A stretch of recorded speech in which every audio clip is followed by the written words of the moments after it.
Hi, good evening, everybody. Thank you for joining us. If you are in West Michigan, aren't you glad this event is not at the store? We are getting a snowstorm here. So we are very glad that Shelley can join us tonight and Melody Carlson. They are both known for their Christmas novellas. So we're really excited to get in the Christmas spirit. As you can see, we all wore our red. So hopefully you're wearing red or your Christmas jammies maybe, since you're at home. So we're going to get started with just, first of all, I should say, thank you, ladies, for joining me tonight. I'm really excited to talk Christmas. I know we're a week from Thanksgiving, but Christmas is one of those subjects that's just fun to talk all year round. I agree. I am so thrilled to be here and just to get to visit with Melody too. And thank you so much for inviting me. You're welcome. Yeah, thanks for planning this. You bet. I will admit, most people know Becky and she did all the work. So I want to give her all the credit where it's due. So each of you have written several Christmas novellas or Christmas novels, parts of 3-in-1s and sometimes standalones. So if each of you could share about your most recent Christmas story, whether it's part of another book, whatever.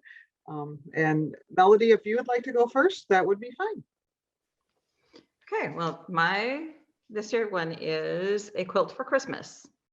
And I am not sure which number this is. I think it's 20 or 21. Oh, wow. Yeah. Seriously. Yeah, I need to count them. But Wow. But anyway, I think it's at least 20. Okay. And so I've been doing it for a while. And this one, interestingly enough, I live in a real quilters town. I mean, we actually have the largest outdoor quilt show in the world in summertime. I mean, we're known, and we're a tiny, tiny town. I mean, our population is about 3,000, I think. We don't even have a traffic light, but we get like 20,000 women pouring into this town to look at quilts. So I've thought for a while I should do a book about quilting, and this was the year. Yeah. Well, awesome. And Shelley? Oh yeah, I have a book that just came out last week, and it is called Christmas at the Amish Market, and it's from Hallmark, and so it is a set in Ohio, in Holmes County, right near where I live. And it is just it is like a Amish story wrapped up in a Hallmark Christmas sweater. It's just two different couples and kind of the problems they have. And I just adore writing Christmas romances. I just love that it all gets wrapped up in a nice neat bow by the end. Awesome. I think that is why Christmas stories, we're going to call them Christmas stories. That way we don't have to worry about how long any of them are.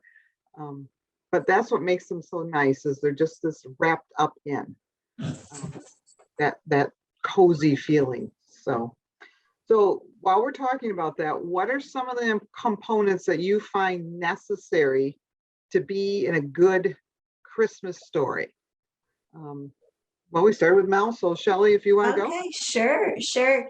You know what? We were blessed to have these questions ahead of time, so I got to do some thinking, and which is great, Chris, because at first I haven't written as many as Melody, but I've written quite a few. And I don't know if I really ever sat down and thought, okay, this is all what needs to happen. But for me, a wonderful Christmas story always has, in the background lurking is always the reason for the season. So we're awaiting Jesus' birth.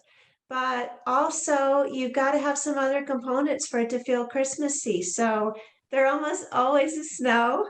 There's got to be some kind of Christmas like festivities or traditions, or I love making stuff up that I wish I would have done, or sometimes it's things like I've asked my family, hey, do you want to go do that? And they used to go, no, we really don't. And then I'm like, oh, so I'd put it in a book. Like all my characters are having a grand time going to the Christmas parade, so we have a lot of that. The final component is I love to create a sense of anticipation with the Christmas romance that coincides with the anticipation of Christmas Day. And so it's just we're waiting, we're hoping, we're praying. It gets just more and more convoluted, more and more excited, more and more details. And then bam, everything just has to all happen on either Christmas Eve or Christmas Day. So I love it. But it also, it gets me a little bit nervous because I'm like, this pacing has to be right. So that's what I do. I'm sure Melody, the expert, has some better ideas. Yeah. Ah, boy, the components, I would agree with everything that Shelley said, although I know I do it differently. And the, I think it's just from back when I first started writing, I always tended to really have big conflicts in my stories, some stories more than others. So it's kind of, my Christmas stories usually start off on a low note, and there is trouble in the air, and this one's no different. That a woman's she's been widowed. She relocates her life because she thinks she's gonna be around her kids and her grandkids. She gives up her big house that she used to decorate and do everything and had all the neighbors, and then her daughter and her kids move away, and then she's just left there by herself. So so she forms this quilting group, which I won't go into the whole thing, but they're all kind of, I don't want to say misfits, but they're all having their own troubles too. So they kind of start out on this wah wah kind of note, but which isn't unusual for me. In fact, I remember sometimes people would read the first part of some of my Christmas stories and they'd go, "Wow, this isn't very merry," and I'm like, "Well, just stay with me; it'll get better." And another component that I really like to have, probably not just my Christmas books, but all of them, is just a big dose of grace.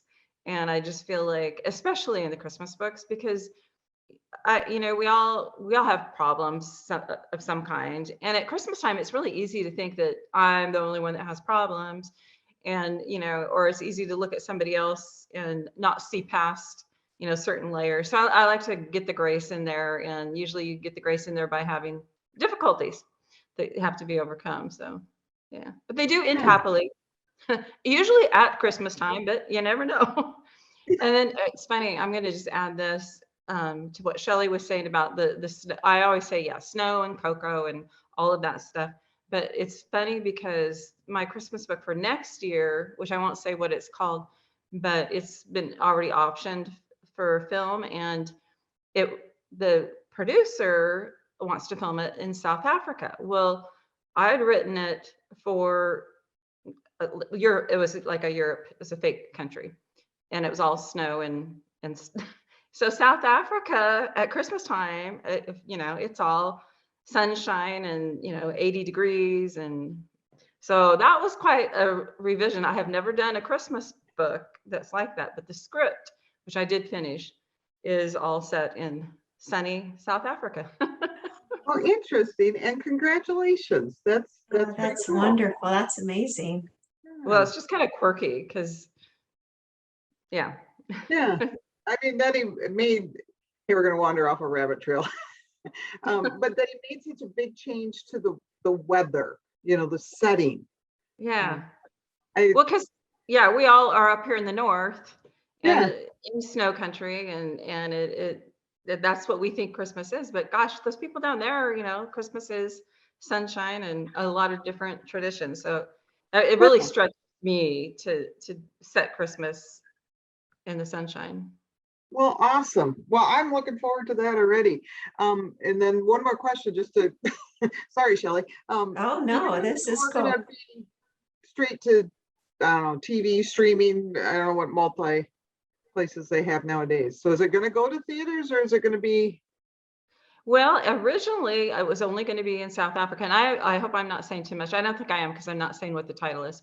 Yeah. But now she's called me yesterday, the producer, and said now she's got Hallmark interested in it. So I'm like, we had a very short conversation, but I was thinking, well, would they do it as a South Africa?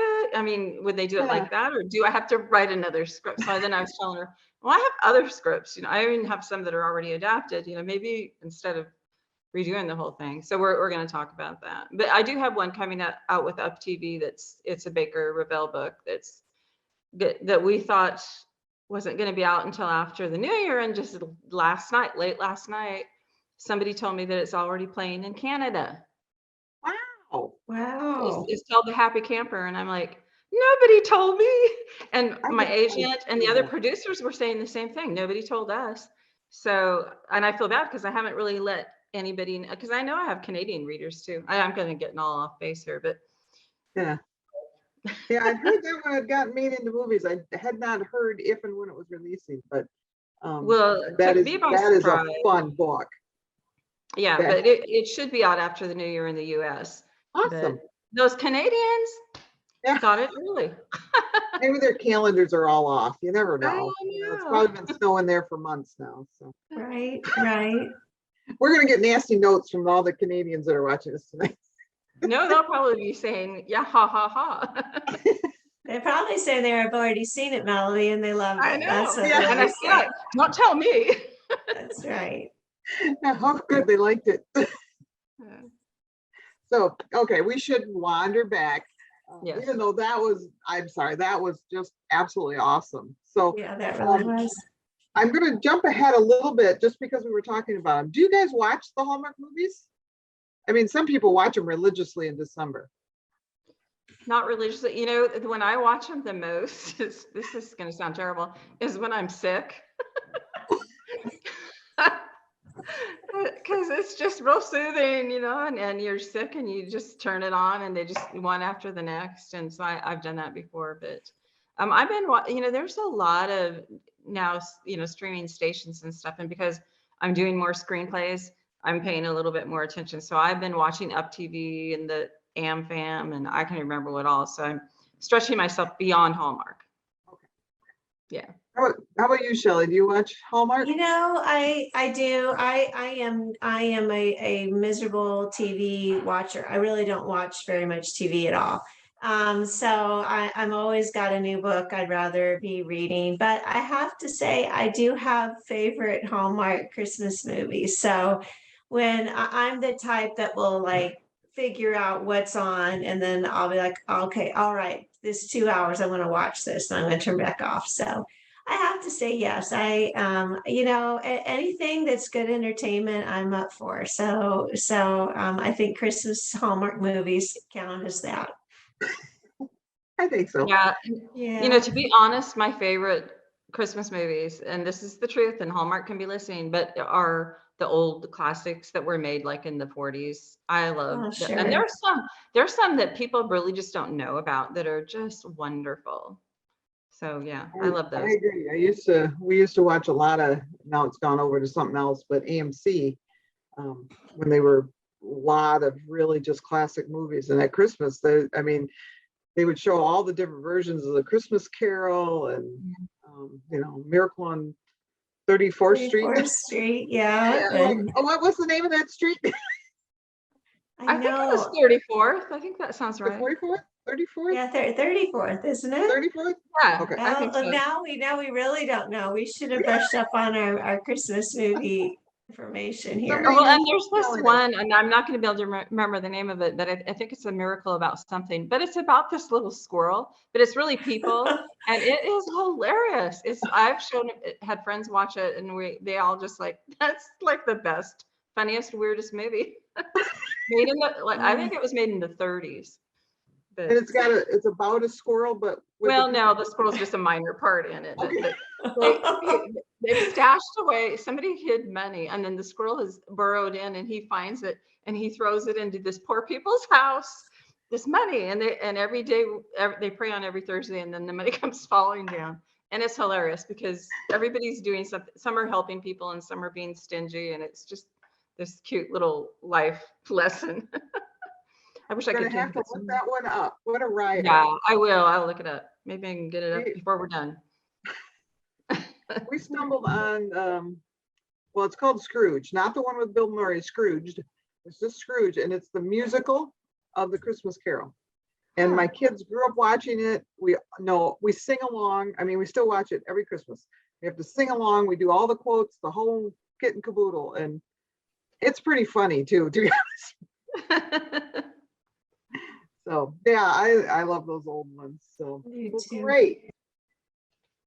So how much research do you actually do for Christmas? Oh, let me get to this question. I meant to do it first. And it's, what is the difference between like a Christmas novella and a Christmas novel? And they're probably basically, what's the difference between a novella and a regular novel? Word count. Right. Pages, number of pages. Yeah. The That's novella, what- yeah, they're a shorter read, but I think novellas are sort of nice at Christmas time because people don't always have a lot of time. So it's, and a lot of people tell me, you know, they'll just read it in, you know, one or 2 days, which figure, yeah, get you in that Christmas mood. Yeah. Yeah, I agree. So I hope that was the question you wanted there, whoever sent that in. So back to the one I was going to ask before I interrupted myself. So what kind of research do you do for your novellas? And I'm going to qualify that because I think most of you guys' stories are set in the US. I think, Melody, you had one in the Alps last year. So travel probably isn't part of it, but what other research do you do for a novella like that? Or a full-length book, I guess. Well, Melody? I bet Shelley probably did some for the Amish. You should go, Shelley. All right. Well, you know, I've done quite a few Christmas romances with the Amish, and you're right. I mean, when I first started writing about the Amish, I had to do lots and lots and lots of research. And honestly, writing a Christmas book featuring the Amish can be a little tricky because they don't have a Christmas tree, they don't have Christmas lights.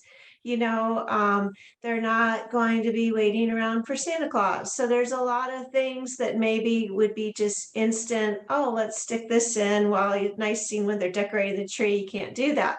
So there's a little bit of like, oh, let's go on a sleigh ride and let's decorate the sleigh with bells and so forth. So there is a little bit of that. I mean, luckily for me, I have a good Amish friend, and back in the day, she really helped me a lot, and she would do things like, Shelley, why don't you come over and you know, for Christmas cookies, and then she'll show me like, oh, this is how we decorated our entryway with Christmas cards. So that kind of thing was real helpful. I guess it was last month that I had written a Christmas book for Harlequin, heartwarming, and it's called The Sergeant's Christmas Gift, and that was a lot of research because it takes place on Cheyenne Mountain, which is the base of NORAD, which I don't know if y'all have ever heard of, the NORAD Santa trackers where you can see where he is. Well, everybody, we lived right by a military base when we lived in Colorado. And so, I mean, everybody volunteers who's in the military to be Santa trackers. And it turns out there's even a bunch of Canadians. They have an Air Force base on Cheyenne Mountain. They work at NORAD and they volunteer. So for some reason, I decided, oh, I'm going to have this hero who's with the Royal Canadian Air Force, who happens to be a NORAD Santa tracker, and he's going to go back to Canada for Christmas, which was a nice setup, except I'm not from a military family. NORAD's pretty hard to find information about. It's a little secretive. I could find some Santa trackers, but once they don't really tell you too much.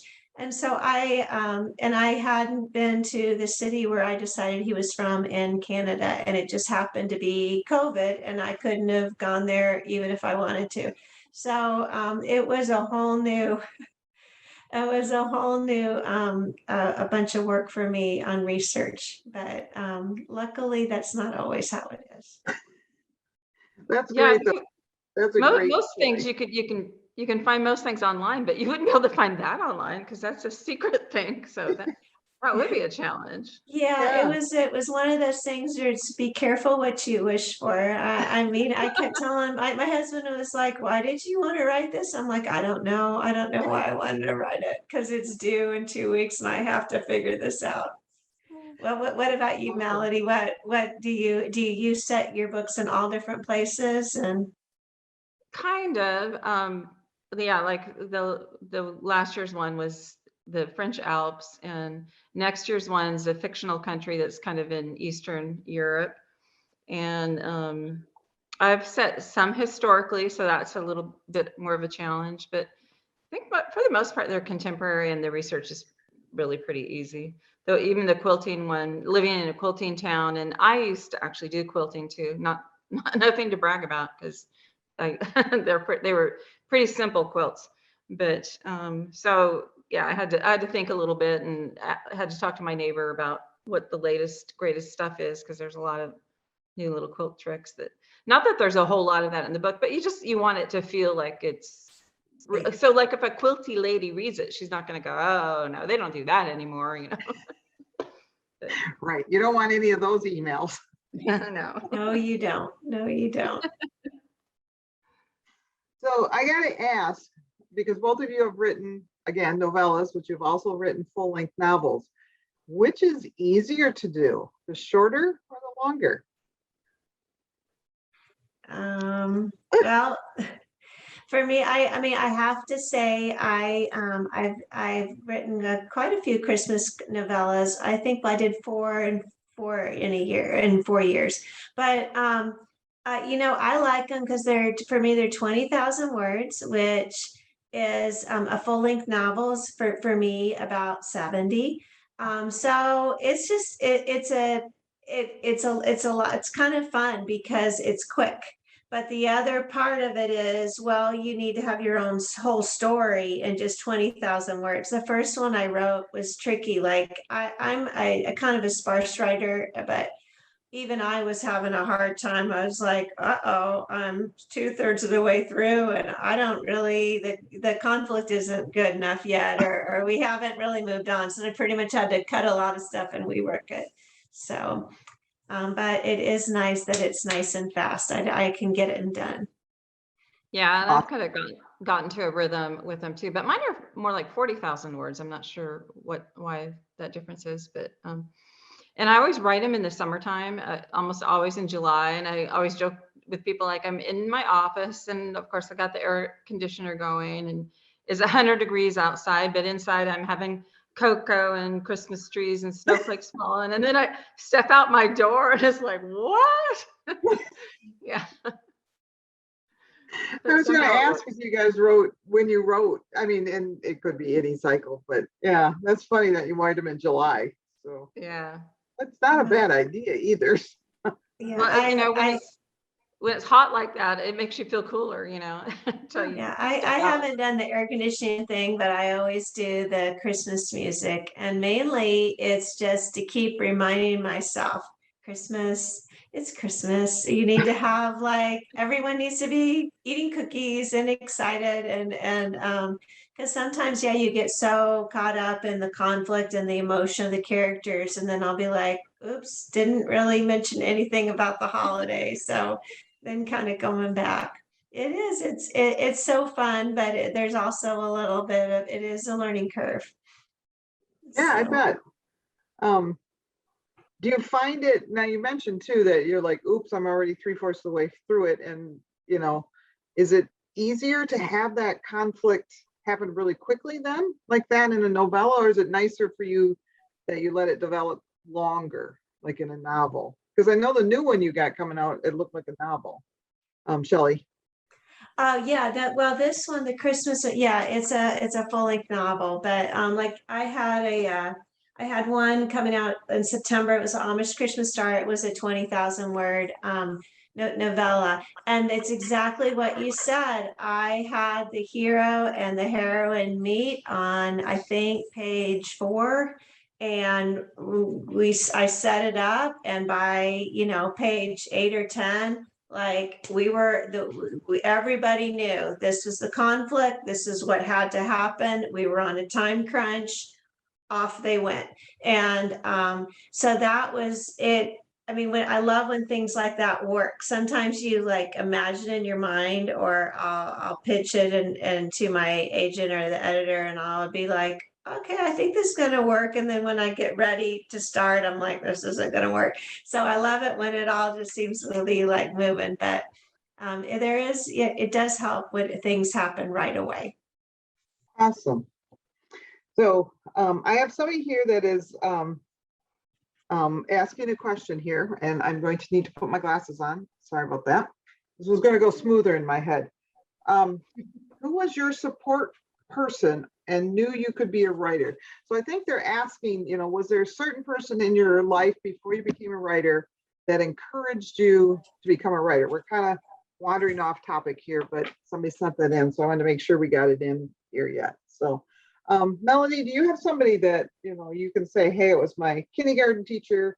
And Well, there were a couple. I mean, I had a sixth grade teacher, I had my mom, but my husband really, really was. And I know that's not true with everybody, but when I first started writing, our kids were in grade school and I was actually teaching preschool and running a daycare center and was pretty busy. But like he would help me carve time out, and he got this is how long ago it was. He got me my first typewriter, the electronic kind that would do 1,000 words, like you could store that much. And then shortly after that, he got me a computer and a desk, and he just kept going, like, go, I know you can do this. And the reason he said that was because when we first got married, I was gone for a weekend or something, and he found my old journals, pre-marriage journals, and he read them all. Oh, And no. it was gone. oh, So he thought I was a good writer, and so he really backed me up on that. And his birthday happens to be Christmas Day. So when people ask me, why do you write Christmas novellas, I sometimes say, well, it's because my husband's birthday. I do it for him. Oh, that's No. so sweet. that is sweet. I love that though, that he was like that, truly a catalyst to that. He was. Yeah, that's interesting. I mean, I talk to authors, male or female, that it's my spouse is always supportive.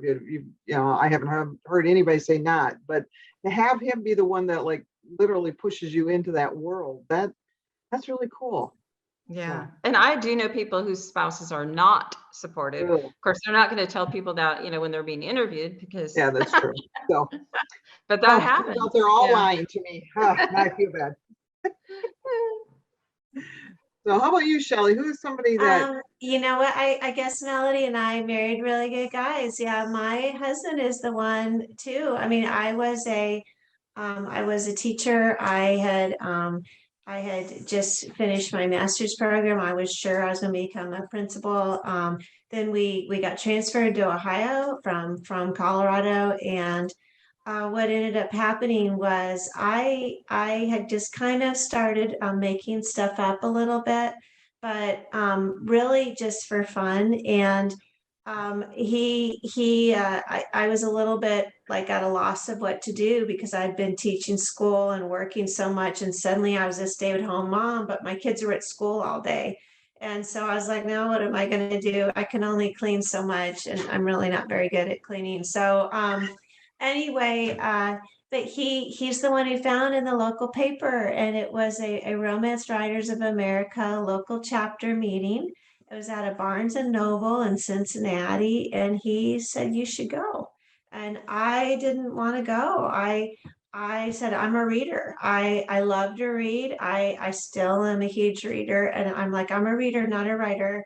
And he's like, well, then maybe you should go be an Ohio teacher and get a teaching certificate. So I guess that was my blackmail. It was kind of like, you need to do something. So what do y'all think I did? I got myself to that Barnes and Noble and put myself in a chair.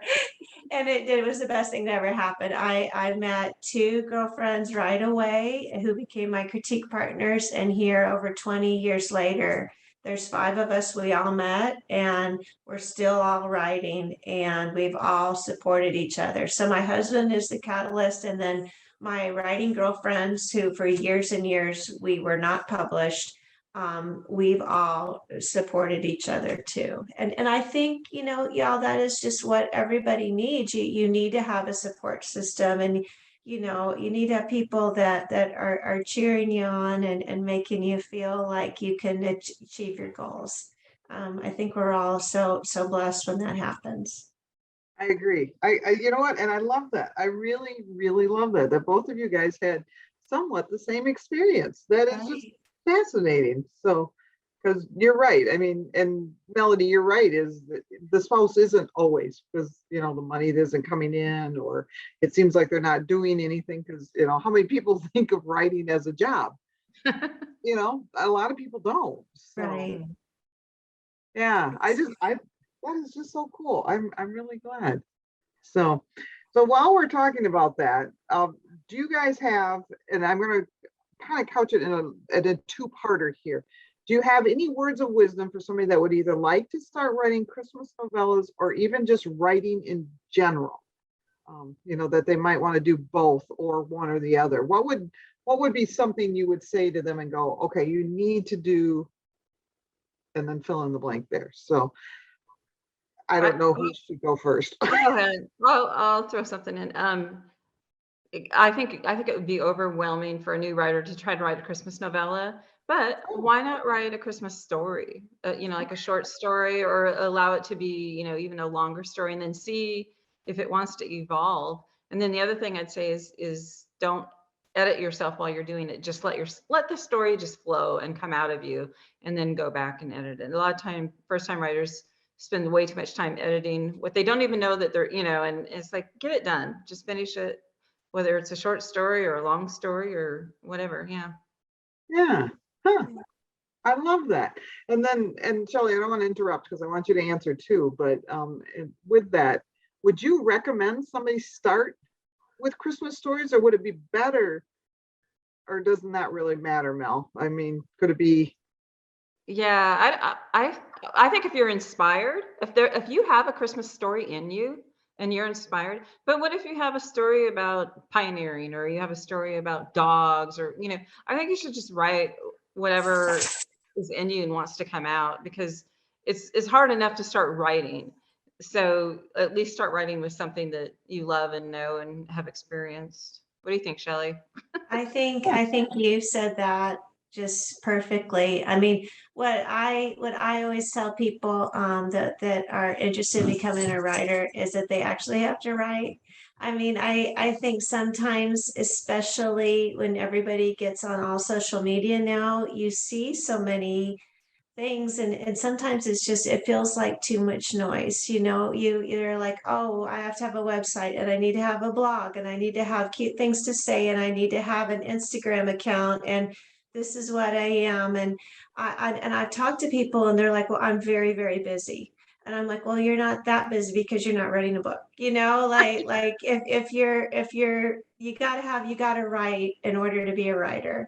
So but sometimes now I write fairly fast, but I didn't always. And so, I mean, I tell people all the time, just write one page a day. Like if you want to be a writer, write one page a day. In a year, you'll have a book. And you can always fix up something, but you can't fix up nothing. So just just give yourself some grace, and but you also have to, you start saying, telling me you're a writer and that you don't have any time to write. You need to go get in that chair. So I guess I'm kind of the tough one. If I was going to be a wannabe writer, I'd go to Melody. Honestly, she'd be far more kinder than me. But I agree with what you said. Absolutely. Yeah, Just do right, it. Just, yeah. right. Yeah. And another thing about that is, I've known people who want to be writers or say they're writers, and they keep telling you their story, verbally telling your story. And it's like, you know, that's one way of storytelling, but that's not writing. And the more you do that, sometimes the less you write, and then you've just worn it out. And by the time you sit down to write, you don't really want to write it because you've told it so many times. And so it's like, shut up, I, get in the yeah, chair. I think that's a good point. And think, I'm grateful. I mean, Melody, I think you and I started about the same time. I mean, I've been writing a long time, and I'm grateful now that, I mean, I wasn't on the internet all the time. I mean, I wrote on, I had a computer. I wasn't on a typewriter, but I mean, I printed it all out. I'd have to put it in the mail, and then you wait and you wait Then you and get you those wait. yellow envelopes back. Right, Remember? right. And you hope, and but it could be 3, 4, 5 months. And Mhm. instead of like wondering what everybody's doing, you're like, oh, I guess I better write another book because that one they may not like it. And I am thankful for that now, that I wasn't as aware of what every other author in the world was doing or what every agent was interested in or whatever. I just was in my own Shelley world making stories up. And I I'm grateful for that. Same thing here. It's so funny that you said, because yeah, when I would get a rejection, and a lot of times it was just because people weren't doing fiction or what, I didn't know how to submit things. And then, so I just, oh, I'll write another book. Oh, I'll write another book. Oh, I'll write. And Right. by the time I started publishing, I had this stockpile. So they all got contracted. And within the first like year of my writing, I had like 12 books out or something, which people like, how did you do that? It was because I'd been writing the whole time. I know. I used to say I had been rejected by the best of them, like, I mean, Yeah. everybody be like, no, this isn't right. This isn't right. And then again, I would be like, okay, but sure enough, nothing was a waste of time. And a lot of them did eventually sell. So Yeah. yeah, we Wow. learned patience back in the day. That's for sure. And persistence. Yes, ma'am. That, Absolutely. that is true. Yeah. So I think you two would be great writing teacher or coaches. I think you both would be very strict.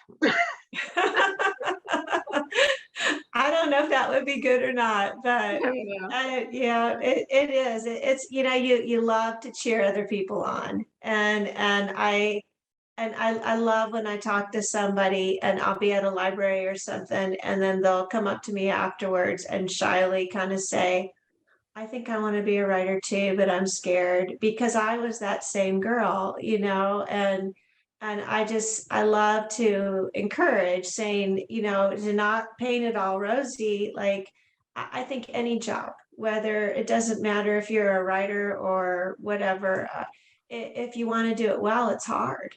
And it takes time, but it doesn't mean you can't do it. You just have to, you have to learn the skills to do it, and then you find people to encourage you and teach you what to do.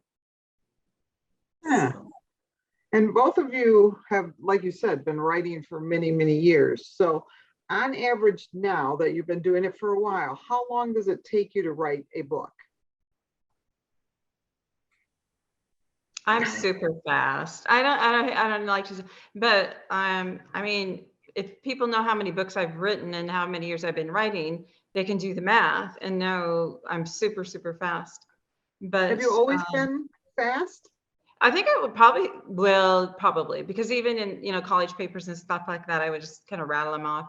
But then Okay. when I really started writing, I was so busy and I had such a small amount of time to write that it's just, I got in that chair and just, as fast as I could.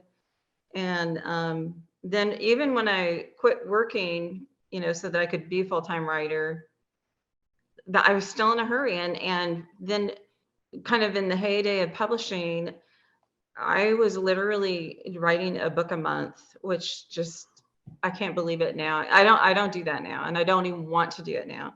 Now, if I do like 3 or 4 books a year or less, because I'm doing scripts too. So, that's plenty. Okay. Yeah. How Yeah. about you, Shelley? How long does it take? I write fast also, and some of it is just I never I have to write a book and then write it again. Like I have to keep doing more and more revisions over it to before I feel like it's good enough. But that's sad. I'm always the girl that can't say no. I'm always like, oh yeah, I would love to write this or do a new contract. And the next thing I know, I'm like, I better get this done. But I usually, I'd say around 2 to 3 months, I can write a book. And and feel good about turning it in, and then of course it comes all the different revision parts. But and I have one of my best critique partners. She writes fabulous books. I mean, hers are very well known. She writes 1 book a year, and that is perfect for her. And I remind myself of that too. It's just everybody has their own pace, and there is no contest for winning, getting to taking the longest or the shortest amount of time. It all depends on the book. And so And on the author, don't you think? right. Because Yeah. I have tried to write slowly and I just can't do it. It's just I get bored or lose my interest or start daydreaming or just, it's like for me it's just get in there and go. But I'm down to more your pace now, two maybe 3 months on a bigger novel, Right. but Yeah, yeah. and I usually write more than one book at a time. So like I'll start a book and then I'll be like, uh-oh, I'm on deadline on this one, and then I'll go finish that one up. But I love having like, okay, I've at least written 10,000 words on this one book. So when it is due, I know what's going on. So again, not most people don't do that. A lot of people are just like, I'm going to focus on this and then get it done, which would be maybe the smart way. I don't know. I think we all just have to figure out what works. Yeah. I think so. Because it's kind of like reading too. I have people like, if I read more than one book at a time, I can't do it. And I was kind of joking around with on a group I belong to, and it's like, well, I have one that I read in the tub, and there's one in the living room, and then there's the audiobook, and there's a couple on my desk, That's me. We all I read, just but do it. I'm always reading probably about 4 books at the same time, Yeah. and I've got them all over the house. Yep. And like, well, there's one book I only read on Sundays. I don't know why. So, yeah, Yeah. So we're all different, and you're right. we're all different. That's for Yeah. sure. And there's Yeah, no yeah, gold star for being done with the most books. We right, all have this giant, right. to be read pile, and so there you go. So There you That's go. yeah. Now I know we both of you touched on this a little bit, but but do either of you guys have a really close author friend you bounce ideas off from or talk to about writing in general? Now they did ask who it was.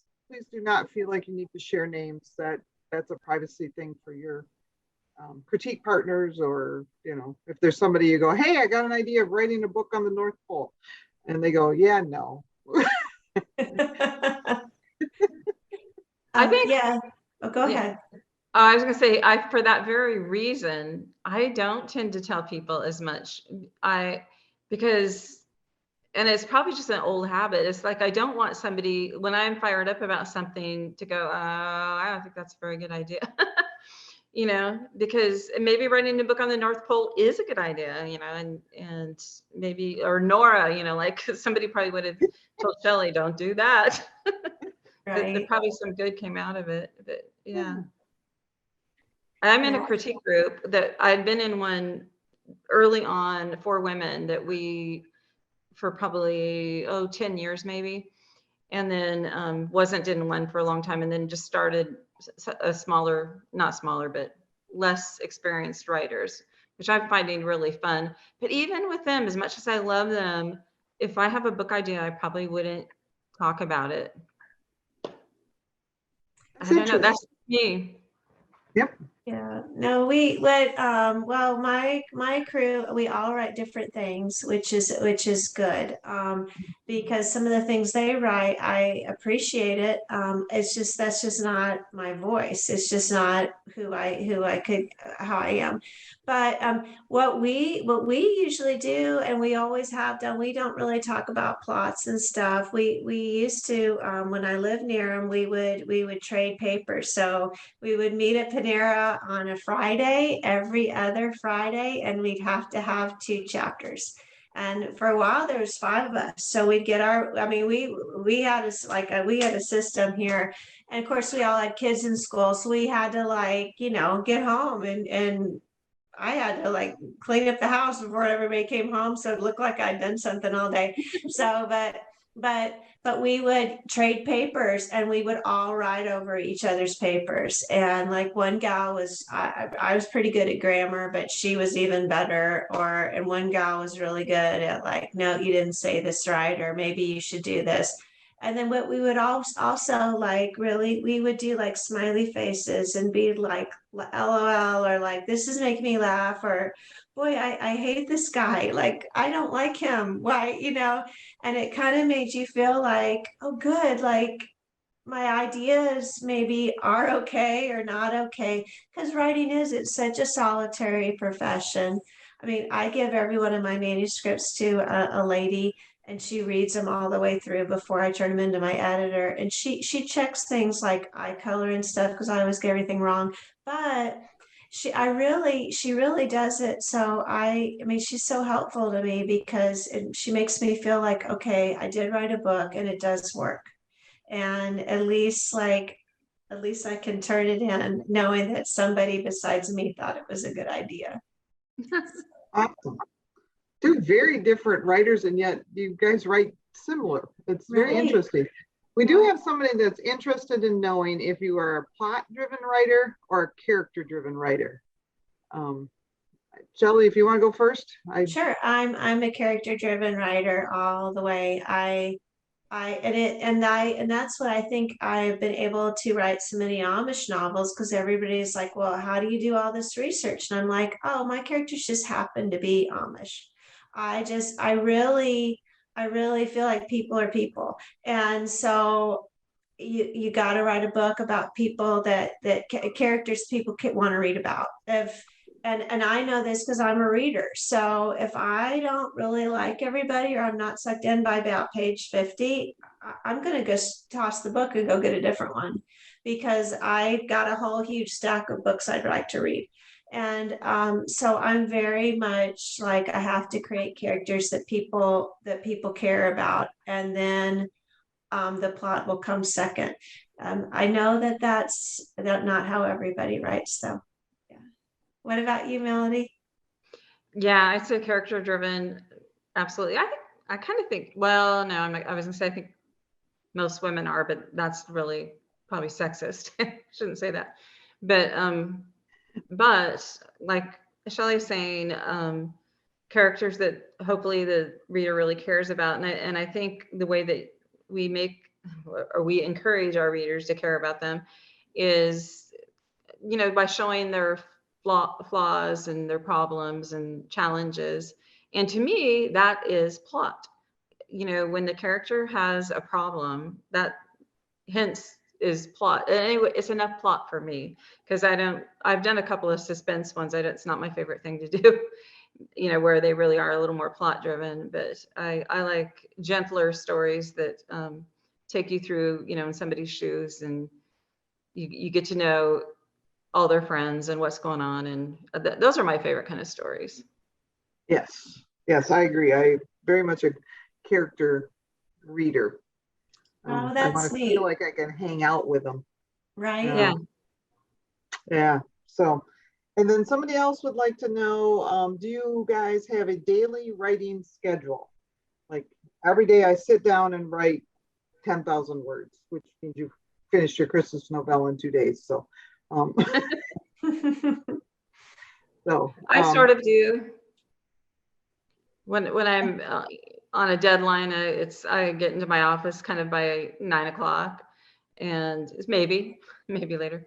And then I just do kind of the general email officey work stuff first, kind of get warmed up, and then get into it. And now, it used to be longer days. As I get older, my days get shorter, and I only do weekdays. And I've pretty much always done that unless I was really crunching, and I don't write at night. Quitting time for me is like 4:30. So yeah. Yeah, no, I have notebooks for every one of my books, and I write down the number of pages. I'll say I'm on page 100, I'll put 100, 101, 102, 103, all the way up to I try to write 10 pages a day. And then as I finish each page, I put a little X on my there, like, just because I need the gold stars. So and sometimes I don't get them all those X's done, and I feel kind of bad, but other days I do. But it feels like I get permission, like, okay, now I can go do what I want. And if I'm late on deadline or I'm very close, I'll have to be like, well, no, I have to write 15 pages a day. And I hate those long days, because I may start at 7 and I'll take breaks and stuff, but it'll be a long day, and then I'll be writing 7 days a week for weeks to get that finished.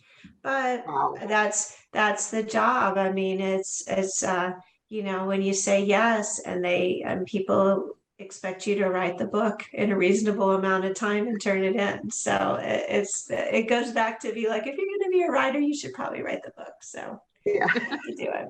Yeah. So, there's one that just popped in. It's a very interesting question. When you are writing a book, and whether you're writing it in your heart or your head at the time, what are you hoping your stories, in both of your cases, will accomplish for your readers? So what do you want your readers to get out of your stories? Melanie, you go first. Me? Well, Yeah, you. you know, I think I kind of already said it in a way, but it's just the truth is I just want to show through people in life and circumstances just how much we need to have grace for each other. And I like to set up situations, like in this Christmas book here, there's 4 women, they're all really different. And I won't go into how each one of them, but one of them, her name's Eleanor, and she is just a grump. I mean, she is just, I kind of almost hated writing her. But by the end of the book, by the time you peel back some layers and a layer and a layer, and you get to know why she is who she is, and then this sweet thing happens. It's just, to me, it's just like learning about grace, learning about life, learning about forgiveness, seeing beyond our first impressions. And yeah, so that's what I hope the readers get, is like, they'll read like this and they'll go, oh yeah, there's an Eleanor in my life. And maybe I just haven't, looked at her the right way, or maybe I haven't given her enough space or grace or whatever. And maybe I need to take her some cookies. Although Eleanor in my book, you wouldn't take her cookies because she hates sugar, but something like that. I just hope readers will. Bread. Yeah, she might have liked that. Okay. How about you, Shelley? Yeah, I love to have a theme in my books, and sometimes it's about taking risks, sometimes it's about grace, sometimes it's about forgiveness. But really, I mean, I always kind of hesitate. That's why I made Melanie go first. It's just because I am such a reader and I read for pleasure. And so I love it. I always feel like, well, life's hard enough. I'm not gonna go spend what X amount on a book just to be sad or just to feel like I need to get a lesson. I want to read because it's a good story and it takes me somewhere different. And I feel like it's a little mini vacation for a couple of hours. So that's always what my goal is if I feel like, if someone's going to spend money on a book or go to the library and check it out, no matter what, I mean, if they're going to devote 4, 5, 6 hours or a couple of days reading one of my books, I want them to be glad they did. I want them to feel like, what, this made me happy. This felt like I got a little escape that I needed. Now I can go back and deal with my kids or deal with my job or deal with my commute or whatever. And so that's always my goal. My Amish friend told me one time, right when I started writing Amish books, and I said, well, what's your best advice? And she said, when I'm on page 120, I want to flip the page to page 121. And I've always remembered that is just write a story that people want to finish. So that's always my goal. That is awesome. I love that thought. I want the next page. Yeah. Yeah, that is a true reader that said that. Wow. Right. So here I've been yabbering away, not realizing that we are getting close to the end of our hour, which means that was a good thing because we were just having fun here. So one of the questions I want to ask both of you, we're going to wander back to where we started from. What is one of your favorite family traditions?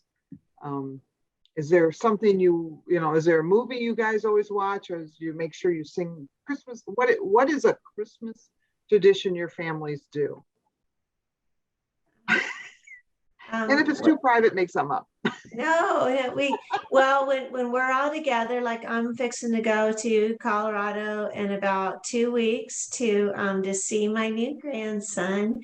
But Congratulations. thank you. But my kids will be there, and we'll all my daughter-in-law and my son will be cooking. But what we always do after church and everything else on Christmas Eve or whatever day we celebrate is we play Christmas bingo.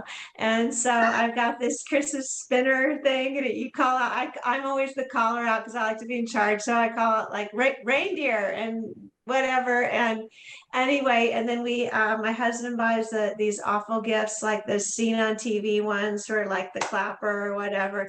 And I wrap them up beautifully with bows. So anyway, if you win, you get to either pick a one of these pretty gifts or else steal someone. So it's kind of a play on that.